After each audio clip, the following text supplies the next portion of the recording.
एका खास कौटुंबिक कार्यक्रमासाठी आम्ही पुण्याहून नगरला आलो होतो, पण दिवसाच्या शेवटी असा एक भावनिक क्षण आला की सगळ्यांचेच डोळे पाणावले.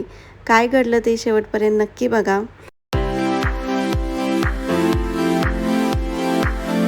तर नमस्कार मंडळी, कालचा दिवस आमच्यासाठी खूपच खास होता. पुण्याहून आम्ही नगरला आलो होतो एका विशेष कार्यक्रमासाठी आणि तो म्हणजे धोंडे जेवण. या कार्यक्रमासाठी सगळ्या नातेवाईकांना एकत्र बोलवलं होतं. मुली, जावई, नातेवाईक सगळ्यांची भेट होणार होती म्हणून सगळेच खूप उत्सुक होते.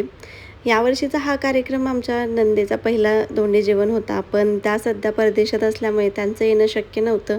त्यामुळे त्यांच्या संपूर्ण कुटुंबाला निमंत्रित करण्यात आलं होतं. यावेळी घरी कार्यक्रम न करता थोडं वेगळं करायचं ठरवलं होतं, म्हणूनच नगरमधील शिवभोज थाली हे रेस्टॉरंट निवडलं गेलं. इथं खास धोंडे स्पेशल थाळी मिळते. तर सकाळी सगळं आवरून आम्ही रेस्टॉरंटमध्ये पोहोचलो. आत प्रवेश करताच वातावरणाने मन अगदी जिंकूनच घेतलं. भिंतीवर सुंदर पेंटिंग्स होत्या. प्रत्येक कोपऱ्यात पारंपरिक संस्कृतीची झलक दिसत होती. टेबलवर आधीच थाळ्या मांडून ठेवल्या होत्या. इतक्या मोठ्या थाळ्या आणि त्यामध्ये अनेक वाट्या. खरंच पाहत राहावं असं दृश्य होतं हे. थाली रेस्टॉरंटमध्ये मी आज पहिल्यांदाच आले होते. त्यात इतकं मोठं ताट आणि त्याच्यामध्ये असणाऱ्या एवढ्या सगळ्या वाट्या पाहून मला तर खूपच छान वाटत होते. मी तर खूप एक्सायटेड होते ही थाली ट्राय करण्यासाठी. आमचं बुकिंग लवकरचं असल्यामुळे रेस्टॉरंट अजून शांत होतं. काही पाहुणे यायचे बाकी होते, त्यामुळे आम्ही त्यांची वाट पाहत बसलो होतो. लाडू तर एका ठिकाणी बसत होती, पण श्रीहरी मात्र एका ठिकाणी अजिबात बसत नव्हता. त्याचं इकडून तिकडे पळायचं सुरू होतं. रेस्टॉरंटमध्ये एक सुंदर सेल्फी कॉर्नर होता. तिथे मोठी खुर्ची ठेवली होती आणि बाजूला काही पगड्या पण ठेवल्या होत्या. लाडू आणि श्रीहरीला मी तिथे घेऊन गेले आणि त्या खुर्चीवर बसून त्यांचे मस्त फोटो काढत होते. पण श्रीहरीला काही ते आवडलं नाही. तो तिथे बसला नाही आणि बाजूला गेला. बाजूलाच महादेवांची सुंदर मूर्ती होती. वातावरणात एक वेगळीच प्रसन्नता जाणवली. खरं सांगायचं तर फक्त जेवणच नाही, तर संपूर्ण ॲम्बियन्स खूपच सुंदर आणि मनाला भावणारा होता. श्रीहरीने तर या चेअरवर बसून काही फोटो काढून दिले नाही. मग लाडूला बसवले आणि तिला ती पगडी घातली. पण तिलासुद्धा ती पगडी आवडली नाही. त्याच्यामुळे असं एक साईडलाच बघत बसली होती. तिला म्हटलं, अगं फोटोसाठी तरी पोज दे, तर नाही, तिला ते आवडलं नव्हती. मग काय, असं मॅडम रुसून बसल्या होत्या. मग जेव्हा पगडी काढली तेव्हा मस्त असे छान छान तिने पोज दिल्या आणि तिचेसुद्धा छान फोटोज काढले. हळूहळू सगळे पाहुणे येऊ लागले आणि गप्पांचा, हसण्याचा, भेटीगाठीचा माहोल रंगू लागला. काही दिवसांनी भेटणारे नातेवाईक भेटले की वेळ कसा जातो कळतच नाही. आणि मग सुरू झाली सगळ्यांची वाट पाहणारी गोष्ट म्हणजे धोंडे स्पेशल थाळी. सुरुवातीला वेलकम ड्रिंकमध्ये थंडगार कैरीचं पन्हं आणि मसाले ताक दिलं गेलं. उन्हाळ्यामध्ये असे थंडगार पेय प्यायला खूप छान वाटतं आणि दोघांची पण टेस्ट खूप छान होती. आम्ही रेस्टॉरंटमध्ये एंट्री केली होती तेव्हा हे पूर्ण खाली होतं. जसा जसा वेळ जाईल तसं हे रेस्टॉरंट पूर्ण भरत चाललं होतं आणि इथे सगळे धोंडे स्पेशल थाली खाण्यासाठीच येत होते. इथे कस्टमरची गर्दी वाढत चालली होती. श्रीहरी एका जागी बसत नव्हता.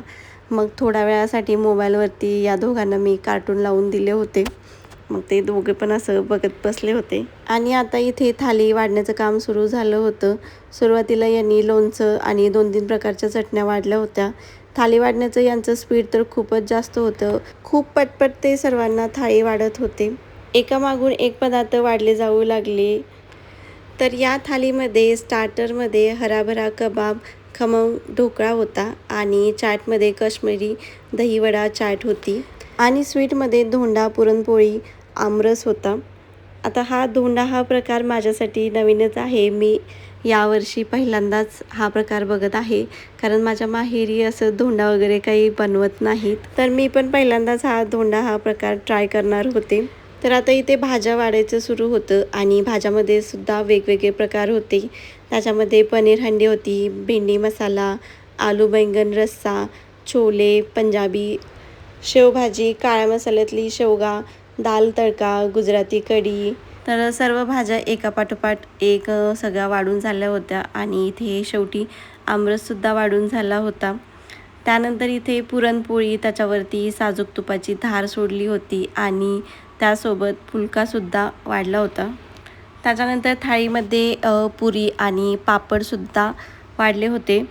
थाळी इतकी मोठी होती की कुठून सुरुवात करावी हेच समजत नव्हतं. प्रत्येक पदार्थाची चव वेगळी आणि खास होती. सगळेजण मनापासून जेवणाचा आनंद घेत होते. या थालीमधला सर्वात मेन पदार्थ म्हणजे हा धोंडा, धोंडे जेवणासाठीचा स्पेशल पदार्थ. तर हा मी पण फर्स्ट टाईमच ट्राय केला, तर छान होता. पुरणाचं स्टफिंग असतं याच्यामध्ये. आणि शेवटी या थालीमधले 2 पदार्थ होते, ही मूग डाळ खिचडी आणि जिरा राईस. हे दोन्ही पण खूप छान होते. मूग डाळ खिचडी तर लाडू आणि श्रीहरीला खूप जास्त आवडली. जेवण वगैरे झाल्यानंतर पुढचा कार्यक्रम सुरू झाला, तो म्हणजे सगळ्या पाहुण्यांचा मानपान. मोठ्यांचे आशीर्वाद, नातेवाईकांचे प्रेम आणि सगळ्यांच्या चेहऱ्यावरचा आनंद हेच या कार्यक्रमाचं खरं सौंदर्य होतं. कुटुंबात एकत्र आलं की आठवणी तयार होतात आणि त्या आठवणी आयुष्यभर सोबत राहतात. खूप छान वातावरणात हा मस्त असा कार्यक्रम पार पडला. या धोंडे जेवणाच्या कार्यक्रमाची आठवण आपल्यासोबत नेहमी राहावी म्हणून मस्त असे फोटो वगैरे काढली, व्हिडिओज बनवले आणि आता सर्वांचा निरोप घ्यायची वेळ झाली होती. पण आमचा दिवस अजून संपलेला नव्हता, कारण आम्हाला लगेच पुण्याच्या प्रवासाला निघायचं होतं. निघताना लाडू पुन्हा एकदा भावूक झाली. तिला आजी आजोबांचं घर सोडून जायचं नव्हतं. ती खूप रडत होती. मुलं लहान असतात, पण त्यांचं प्रेम किती निरागस आणि खरं असतं ना, ते अशा वेळी जाणवतं. लाडूचं हे रडणं पाहून मम्मींना पण खूप वाईट वाटत होतं. खरं तर प्रत्येक वेळी लाडू घरून निघताना थोडी रडते, त्यामुळे आता मला त्याची सवय झाली आहे. पण हा निरोप हा तितकाच भावनिक असतो. लाडू खूपच जास्त रडत होती, म्हणून मम्मी आमच्यासोबत थोडं अंतर येणार होत्या, कारण आम्हाला पुढे केडगावच्या देवीच्या दर्शनासाठी जायचे होते. म्हणून आम्ही थेट तिथे निघालो. देवीचं शांत आणि प्रसन्न दर्शन घेतलं. प्रवासात अशा ठिकाणी थोडा वेळ थांबलं की मनाला ही वेगळीच ऊर्जा मिळते. दर्शन झाल्यानंतर मम्मींचा निरोप घेतला आणि मग आम्ही पुन्हा पुण्याच्या दिशेने प्रवास सुरू केला. पुढे जात असताना अचानक पावसाने आमची साथ पकडली आणि रस्त्यावर खूप सुंदर असं वातावरण तयार झालं होतं.